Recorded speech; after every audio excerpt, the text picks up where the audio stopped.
Say hi, Isla. Hi. You look right here, right there at this green dot. There we go. That's where when you look at this dot, everyone sees your eyes. Cool. Hey, this is Chase Meyer coming at you from my kitchen, and I made a communication flow chart that I've been working on probably for the past 5 years. Just to clarify, I haven't been working on this specific flow chart for 5 years. I've been trying to figure out the process, right? We own a couple different businesses, and one of our businesses, quick communication, is absolutely necessary from our customer. That is 24-hour teas when we are working on a time sensitive project, we ultimately need to get responses as quick as humanly possible so we can keep the ball rolling so nothing gets delayed. So we've tried to figure out a flow chart that all of our future staff could come in and see what our expectations were for possible manual communication types for customers and how they should solve those things. So here's an example of this chart. The urgent um, situation is where there's a time sensitive, we need time sensitive information from a customer, right? Just like, come on, we got to get it done. So the standard flow here would be to call the customer. Calling's always going to be the most poignant because we are, as we're chatting with them, we can solve multiple questions at one time, and we don't have to wait for multiple rounds of communication. So if we call the customer, did they answer? Yes, they answered. Boom. We talked to them about the issue and it's done, right?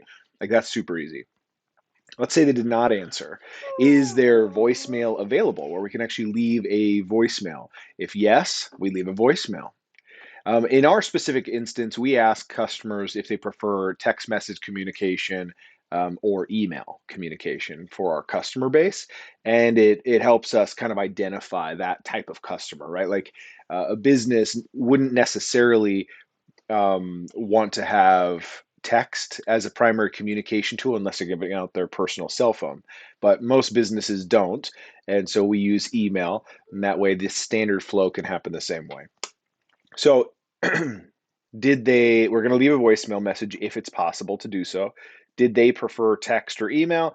They prefer text. So then we shoot the customer a text explaining what we need, right? Giving a quick summary of why we need them to call us back. Some sort of a, hey, hey Joe, we need you to call us back because we're unable to move forward with your order until we get information about sizing from you, and that there's some urgency with that. So if they were email only, we say the exact same thing via email. The next scenario is going to be the non-urgent scenario. So maybe we need a lot of info from our customer, or we need to give a lot of information to our customer. Anytime that a non-urgent long conversation is going to take 3 minutes or more to type out via email or anything like that, our initial reaction is going to be just to call the customer. Again, same flow. Did they answer? Yes or no? And we go through the same thing, and boom, it's resolved, right? The last thing is normal communication. It's not crazy time sensitive communication. It's just something that needs to get done, and we have some days to work with it. What we do is we jump down to if they prefer email or text, since we already know that. We set that up with them when they started the job. If they prefer text, we say, okay, is the message going to take longer than 3 minutes ultimately to type out and explain? If so, don't text, call the customer.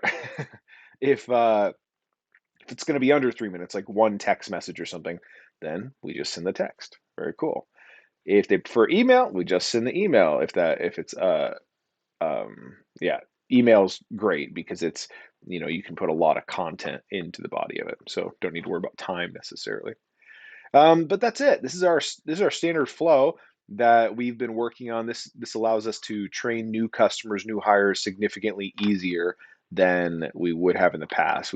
I've always asked people after you call and leave a voicemail, please shoot them a text message saying what you called about, and that way, if they're unable to listen to their voicemail, they can at least see the text first.